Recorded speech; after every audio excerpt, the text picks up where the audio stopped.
मेरा नाम मोहन बास्की है। अभी कहाँ से आए हैं? अभी हम देवीगंज से आए। बांग्लादेश देवीगंज से। दादा क्या देखा आपने, क्या क्या? हमने देखा वहाँ पे अभी जो आए अभी फिलहाल ठीक है। कल पूरा आंदोलन चल रहा था, आग वगैरह जल रहा था पूरा रास्ते में। और उसके रात में जो पूरा लूटपाट हुआ है सर वहाँ। लूटपाट हुआ है। आपने क्या क्या देखा? हाँ, आपने क्या क्या देखा? हमने देखा वही कि मतलब रास्ते में तोड़फोड़ हो रहा था। अभी सब शांत है घर में। अच्छा, और सुबह आपने क्या देखा जब आपको? सुबह तो फिलहाल कोई रास्ता साफ था, सुबह कुछ नहीं था।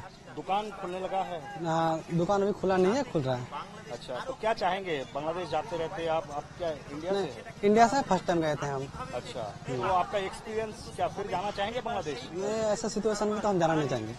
अच्छा, तो रास्ते में कोई रोका आज आपको? नहीं, आज कोई नहीं रोका हमको। আপনার নাম? আমার নাম সিদ্দিকুর রহমান। আপনি কোথা থেকে কোথায় যাচ্ছেন? আমি ইন্ডিয়া থেকে বাংলাদেশ যাচ্ছি। বাংলাদেশে তো পরিস্থিতি উত্তাল হয়ে আছে এখনো, তো গতকাল শেখ হাসিনা রিজাইন করা। হ্যাঁ, রিজাইন করার পরে পরিবেশ উত্তাল ছিল, পরিবেশ এখন ভালো হয়ে গেছে, কারণ শেখ হাসিনা ক্ষমতা ছেড়ে দিয়েছে। এটা ছিল একটা স্বৈরাচারী শাসক। এই বাংলাদেশে কোনো ভোট ছিল না, বিনা ভোটে উইদাউট ভোটে সে 17 বছর থেকে ক্ষমতায় আছে। এই জন্য বাংলাদেশে একটা অভ্যুত্থান হয়েছে, একজন আমরা স্বস্তি নিঃশ্বাস ফেলছি। এই জন্য আমি বাংলাদেশ যাচ্ছি। আপনি বাংলাদেশী নাগরিক? আমি বাংলাদেশী নাগরিক। এই মতো অবস্থায় দেশের কি পরিস্থিতি, আপনি কি খোঁজ পেয়েছেন?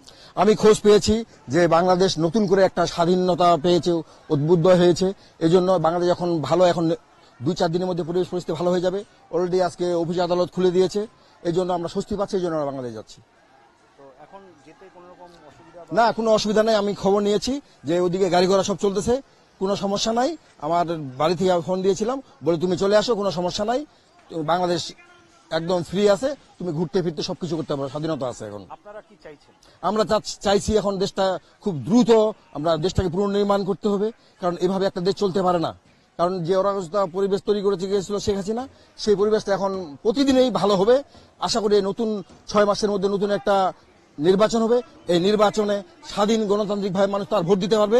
ভোট দিয়ে তারা, জনগণ ভোট দিয়ে বাংলাদেশের রাজনৈতিক দল যাদেরকে ভোট দিবে তাদেরকে ক্ষমতায় নিয়ে আসবে। যে ক্ষমতায় নিয়ে আসবে আমরা তার পক্ষে আছি।